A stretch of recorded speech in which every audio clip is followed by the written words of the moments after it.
Welcome to streamline studies. এখানে গভর্নমেন্টের যে বিভিন্ন রকম এক্সাম হয় তার জন্য আমরা এখানে প্রিপারেশান নিই। আজকের ক্লাস হচ্ছে ক্লাস 2। খুবই গুরুত্বপূর্ণ একটা চ্যাপ্টার আজকে, সেটা হচ্ছে লিস্ট অফ মেজর ড্যামস, যেটা অ্যাকচুয়ালি জিকের মধ্যে যে জিওগ্রাফি এবং স্ট্যাটিক জিকে তারই মধ্যে এই পার্টটা পড়ে। এই চ্যাপ্টারে আমরা পড়বো কীভাবে, সেটা হচ্ছে স্টেট ওয়াইজ যে রিভারগুলো আছে, এই স্টেট ওয়াইজ রিভার এবং তার ওপরে যে ড্যামগুলো নির্মাণ হয়েছে সেইগুলোই আমরা এইভাবে পড়বো। তা প্রথম যে স্টেটটা আছে সেটা হচ্ছে জম্মু কাশ্মীর। এই জম্মু কাশ্মীরের মধ্যে হচ্ছে দুটো নদী আছে যার ওপরে ড্যাম আছে। সেটা হচ্ছে প্রথম হচ্ছে চেনাব রিভার। এই চেনাব রিভারের ওপরে তিনটে ড্যাম আছে। প্রথমটা হচ্ছে ডালহাস্তি, সেকেন্ড যে ড্যামটা আছে সেটা হচ্ছে সালাল, আর 3 নম্বর ড্যাম যেটা আছে সেটা হচ্ছে বাগলিহার ড্যাম, যেটা অ্যাকচুয়ালি ইন্ডিয়া আর পাকিস্তানের ডিসপুট। সেকেন্ড যে রিভার আছে সেটা হচ্ছে ঝিলাম রিভার, তার উপরে যে ড্যামটা আছে সেটা হচ্ছে উরি ড্যাম। তারপরে যেটা আসছে সেটা হচ্ছে পাঞ্জাব। পাঞ্জাবে দুটো নদী আছে যার ওপরে ড্যাম আছে, একটা হচ্ছে রবি রিভার আর সেকেন্ড নদীটা হচ্ছে শতদ্রু। এই রবি রিভারের ওপরে হচ্ছে রঞ্জিত সাগর ড্যাম, যেটা আর একটা নাম হচ্ছে থেন ড্যাম। আর শতদ্রু নদীর ওপরে হচ্ছে নাঙ্গাল ড্যাম, যেটার অ্যাকচুয়াল মানে পুরো নামটা হচ্ছে ভাকরা নাঙ্গাল ড্যাম। এরপরে যে স্টেটটা আসছে সেটা হচ্ছে হিমাচল প্রদেশ। হিমাচল প্রদেশের ওপরে হচ্ছে সতলেজ রিভার মানে শতদ্রু নদী যেটা, আর একটা হচ্ছে বিয়াস রিভার। এই শতদ্রু নদীর ওপরে দুটো ড্যাম আছে, একটা হচ্ছে ভাকরা ন্যাঙ্গাল ড্যাম, যেটা হচ্ছে গোবিন্দ সাগরের রিজার্ভারটা আছে, নাথাপ্পা ঝাঁকড়ি ড্যাম। এই দুটো হচ্ছে শতদ্রু নদীর ওপর। আর বিয়াস রিভারের ওপর হচ্ছে একটাই ড্যাম, সেটা হচ্ছে পং ড্যাম। তারপরে যে স্টেটটা আসছে সেটা হচ্ছে উত্তরাখণ্ড। উত্তরাখণ্ডের মধ্যে হচ্ছে দুটো নদী, একটা হচ্ছে ভাগীরথী আর একটা হচ্ছে ধৌলিগঙ্গা। এই ভাগীরথী নদীর ওপরে হচ্ছে তেহরি ড্যাম, ইন্ডিয়ার সবথেকে উচ্চতম ড্যাম আর কি। আর ধৌলিগঙ্গা নদীর ওপরে ধৌলিগঙ্গা ড্যাম আছে। তারপরে যে স্টেটটা আসছে সেটা হচ্ছে উত্তরপ্রদেশ। উত্তরপ্রদেশে দুটো নদী আছে, একটা হচ্ছে রিহান্দ নদী আর একটা হচ্ছে বেতোয়া নদী। রিহান্দ নদী যেটা সেটা হচ্ছে অ্যাকচুয়ালি সোন নদীর একটা উপনদী, আর একটা হচ্ছে বেতোয়া নদী। এই রিহান্দ নদীর ওপর হচ্ছে রিহান্দ ড্যাম, আর বেতোয়া নদীর ওপরে হচ্ছে রানী লক্ষ্মীবাই ড্যাম, যেটা আর একটা নাম হচ্ছে কি রাজঘাট ড্যাম, আর একটা ড্যাম হচ্ছে মাতাতিল্লা ড্যাম। তারপরে যেটা আসছে সেটা হচ্ছে উড়িষ্যা। উড়িষ্যাতে দুটো নদী আছে, একটা হচ্ছে মহানদী আর একটা হচ্ছে ঝিলাম রিভার। মহানদীতে ওপর যে ড্যামটা আছে সেটা হচ্ছে হীরাকুদ ড্যাম, যেটা হচ্ছে লংগেস্ট ড্যাম।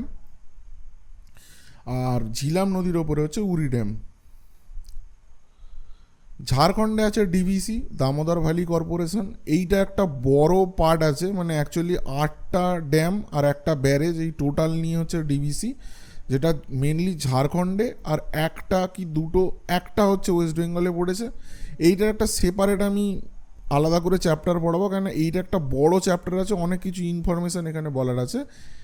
সুতরাং এটা আমি আলাদা একটা নেক্সট ক্লাসে করাবো।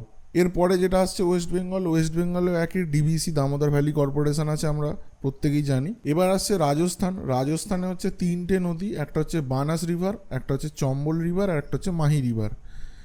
বানস রিভারের ওপর হচ্ছে বিলাসপুর ড্যাম, আর চম্বল রিভারের ওপর হচ্ছে দুটো ড্যাম, একটা হচ্ছে রানা প্রতাপ সাগর সাপ আর একটা হচ্ছে জহর সাগর ড্যাম। আর 3 নম্বর যে নদীটা সেটা হচ্ছে মাহি রিভার।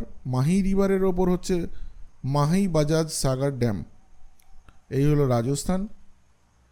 তারপরে যেটা আসছে সেটা হচ্ছে গুজরাট। গুজরাটের ওপর হচ্ছে, গুজরাটে দুটো নদী আছে যার উপরে ড্যাম আছে, একটা হচ্ছে নর্মদা রিভার যার ওপর সর্দার সরোবর ড্যাম আছে, আর একটা হচ্ছে তাপ্তি রিভার। এই তাপ্তি রিভারের ওপর হচ্ছে কাকরাপার ড্যাম আর একটা হচ্ছে উকাই ড্যাম। এই দুটো ড্যাম গুজরাটে আছে। মহারাষ্ট্রতে আছে তিনটে নদী, কোয়েনা রিভার, ভীমা রিভার আর গোদাবরী রিভার। কোয়েনা রিভারের ওপর অ্যাজ ইউজুয়াল কোয়েনা ড্যাম, আর ভীমা রিভারের ওপর হচ্ছে উজ্জয়িনী ড্যাম। ভীমা রিভার হচ্ছে কৃষ্ণা নদীর একটা উপনদী। আর 3 নম্বর নদী যেটা আছে সেটা হচ্ছে গোদাবরী রিভার। গোদাবরী রিভারের ওপর হচ্ছে জাওয়াকাড়ি ড্যাম। তারপরে যেটা আসছে সেটা হচ্ছে মধ্যপ্রদেশ। মধ্যপ্রদেশে দুটো নদী আছে, একটা হচ্ছে চম্বল রিভার আর একটা হচ্ছে নর্মদা রিভার। চম্বল রিভারের ওপর হচ্ছে গান্ধী সাগর ড্যাম, আর নর্মদা রিভারের ওপর হচ্ছে ইন্দিরা সাগর ড্যাম। তারপরে যেটা আসছে সেটা হচ্ছে কর্ণাটক। কর্ণাটকে তিনটে নদী আছে, একটা হচ্ছে কাবেরী রিভার, একটা হচ্ছে তুঙ্গভদ্রা রিভার আর একটা হচ্ছে কৃষ্ণা রিভার। কাবেরী রিভারের ওপর হচ্ছে কৃষ্ণ রাজা সাগর ড্যাম, আর তুঙ্গভদ্রা নদীর ওপরে হচ্ছে তুঙ্গভদ্রা ড্যাম, আর কৃষ্ণ রিভারের ওপর হচ্ছে আলামাতি ড্যাম, যেটার আর একটা নাম হচ্ছে লাল বাহাদুর শাস্ত্রী ড্যাম। এরপরে যেটা আসছে সেটা হচ্ছে তেলেঙ্গানা। তেলেঙ্গানাতে 3টে নদী আছে, একটা হচ্ছে গোদাবরী, একটা হচ্ছে কৃষ্ণা রিভার, আর একটা হচ্ছে মাঞ্জিরা রিভার। গোদাবরী রিভারের ওপরে যেটা আছে সেটা হচ্ছে পুচাম্পার ড্যাম।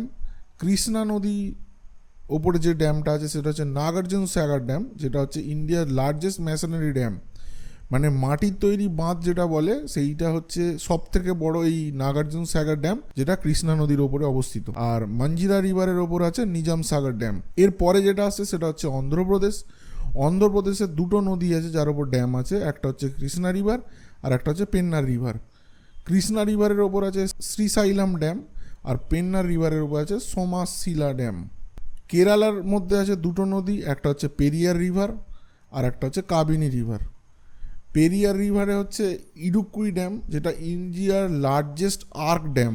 আর্ক মানে হচ্ছে বাঁকা, ধনুকের মতো যে বেঁকে যায়, এইটা সব থেকে বড় আর্ক ড্যাম হচ্ছে পেরিয়ার রিভারের ওপর ইডুক্কুই ড্যাম। আর কাবিনী রিভারের ওপর হচ্ছে বাউসুরা সাগর ড্যাম। তারপরে আসছে তামিলনাড়ু। তামিলনাড়ুতে একটাই নদী আছে, সেটা হচ্ছে কাবেরী নদী, যার উপর ড্যাম আছে 2টো। একটা হচ্ছে কল্যাণী ড্যাম, যেটা ইন্ডিয়ার ওল্ডেস্ট ড্যাম, মানে সব থেকে পুরনো ড্যাম আর কি। আর সেকেন্ড ড্যাম যেটা হচ্ছে সেটা হচ্ছে মিত্তুর ড্যাম। এই দুটোই হচ্ছে তামিলনাড়ুর ড্যাম একটা নদীর ওপর। এখানেই ভিডিওটা শেষ করলাম। আশা করব ভিডিওটা তোমাদের ভালো লেগেছে। যদি কোনো প্রশ্ন থাকে অবশ্যই কমেন্ট করে জানাতে পারো। এবং এই টোটাল যে পিপিটির পিডিএফটা পেতে হলে ভিডিওর কমেন্টে অবশ্যই কমেন্ট করতে পারো, আমি পার্সোনালি ডিএম করে দেবো কীভাবে তোমরা পিপিটির পিডিএফটা ডাউনলোড করতে পারবে। আজকের মতো ভিডিওটা এখানেই শেষ করলাম। দেখা হচ্ছে নতুন একটা ভিডিওতে খুব শীঘ্রই। নতুন কেউ থাকলে অবশ্যই চ্যানেলটা সাবস্ক্রাইব করো, আর ভালো লাগলে অবশ্যই চ্যানেলটা লাইক এবং শেয়ার করো। ধন্যবাদ।